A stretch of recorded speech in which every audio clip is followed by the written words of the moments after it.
आप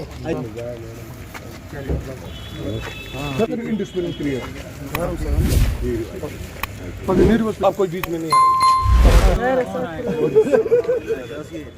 साहिल उठाओ, साहिल सामने उठाओ, साइड हो जाओ।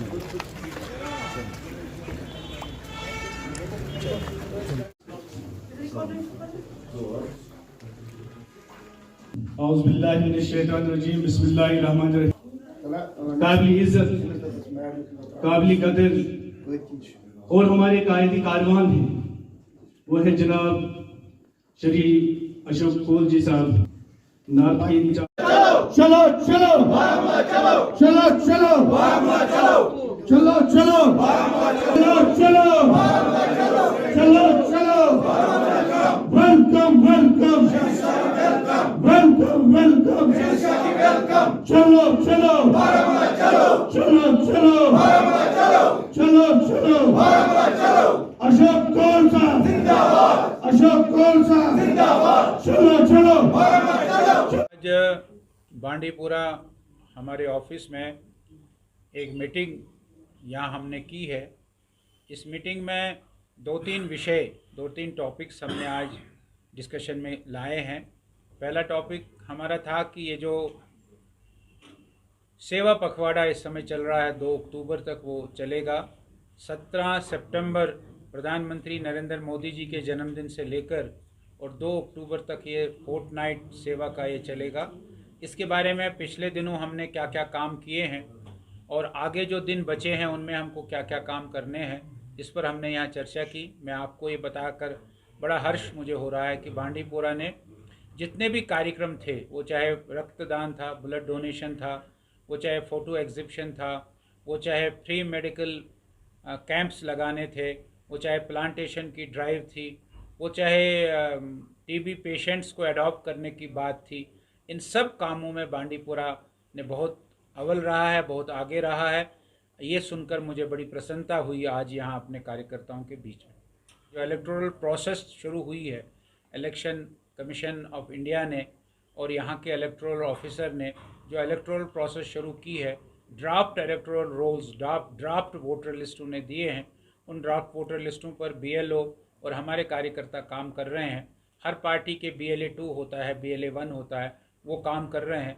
उसका भी हमने आज यहाँ जायज़ा लिया है और अपने कार्यकर्ताओं को ये कहा है कि 25 अक्टूबर तक इसका समय है। इस 25 अक्टूबर तक इसको बढ़ चढ़ कर करें और अधिक से अधिक नए वोटर, ये यहाँ जो वोटर हैं उनको बनाएं। इस प्रकार की बात हमने की।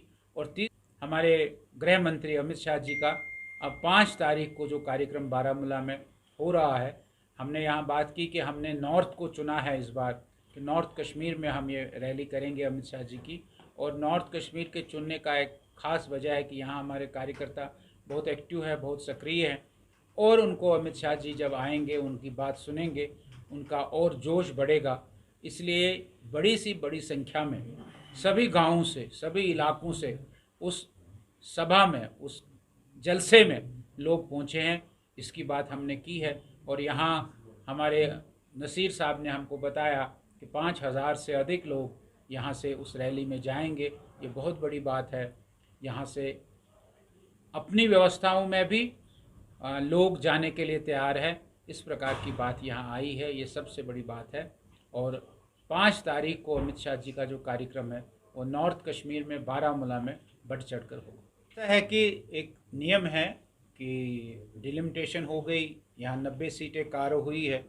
90 सीटें कारो होने के बाद इलेक्शन ऑफिस ने यहाँ इलेक्टोरल प्रोसेस का काम शुरू किया है और हम सब जानते हैं कि जो उसका डेट्स आए हैं वो डेट्स ड्राफ्ट इलेक्टोरल रोल्स जो है वो उन्होंने दिए हैं और 25 अक्टूबर तक उनका समय है। BLO अभी सारे आपने देखा होगा काम कर रहे हैं और हमारे भी कार्यकर्ता काम कर रहे होंगे। उसके बाद 1 महीना उन्होंने इस वोटर लिस्ट को दोबारा से बनाने के लिए उन्होंने जो करेक्शन होगी वो करेंगे और 25 नवंबर के बाद वो फाइनल वोटर लिस्ट देंगे। 25 नवंबर के बाद जो फाइनल वोटर लिस्ट आएगा वो तकरीबन दिसंबर में आएगा। फिर हम सब जानते हैं कि दिसंबर और जनवरी फरवरी में यहाँ चुनाव नहीं होगा। हम आश्वस्त हैं कि मार्च अप्रैल में जम्मू कश्मीर में चुनाव होगा। अभी आपको 5 तारीख को सामने आएगा जब आप अमित शाह जी की रैली देखेंगे बारामूला में, और वो पता लगेगा लोगों को कि भारतीय जनता पार्टी कितनी मजबूत है नॉर्थ कश्मीर में। हमारा कार्यकर्ता बहुत मेहनत कर रहा है और कार्यकर्ता गांव-गांव में जा रहा है, कार्यकर्ता हर कॉन्स्टिट्यूंसी में घूम रहा है, कार्यकर्ता हर पोलिंग बूथ पर घूमता है। ये सारी बातें जो है ये चुनाव के समय सामने आएंगी, और आप देखेंगे जो हमारे स्टेट के प्रेसिडेंट रविंद्र रैना जी जो बात कह रहे हैं, पीछे भी यहाँ आए थे, आपसे भी उन्होंने बात की और उन्होंने घोषणा की कि इस बार 50 पार बीजेपी करेगी और बीजेपी का मुख्यमंत्री होगा। ये पूरी बिल्कुल मेहनत के साथ हमारे कार्यकर्ता, हमारे लोग कहते हैं, ऐसा मेरा मानना है। ऐसा है कि जब डेली वेजर्स का हमने 9000 करवाया, 9000 रुपया उनका हो गया, और अभी आपने देखा होगा कि सरकार ने एक कमेटी बनाई है, उस कमेटी का रिपोर्ट भी आ गया है, मिनिमम वेजेस की बात आ गई है।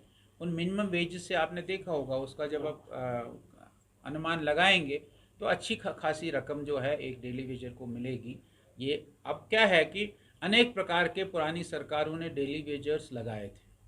हमारी सरकार जो कोलिशन की सरकार है उस समय एक भी हमने डेली वेजर नहीं लगाया है, लेकिन पुरानी सरकारों ने इतनी बड़ी धांधलियाँ करके डेली वेजर्स लगाए थे, और वो डेली वेजर पता नहीं लगता है। अस्पताल में है तो हॉस्पिटल डेवलपमेंट फंड HDF के डेली वेजर्स अब कितने हैं क्या है, लेकिन जो एक आंकड़ा सरकार के पास है, जिनको 9000 रुपये मिलते हैं, जिनको सरकार ने अभी 9000 रुपये किए हैं, उनको सरकार मिनिमम वेजेस एक्ट में लाएगी और उसका ड्राफ्ट रिपोर्ट आया है। गवर्नर साहब अभी आएंगे, गवर्नर साहब उस रिपोर्ट को देखेंगे। हमारी एडमिनिस्ट्रेटिव कमेटी जम्मू कश्मीर की बैठकर डेली वेजर्स का जो मसला है वो बहुत जल्दी ही हल होने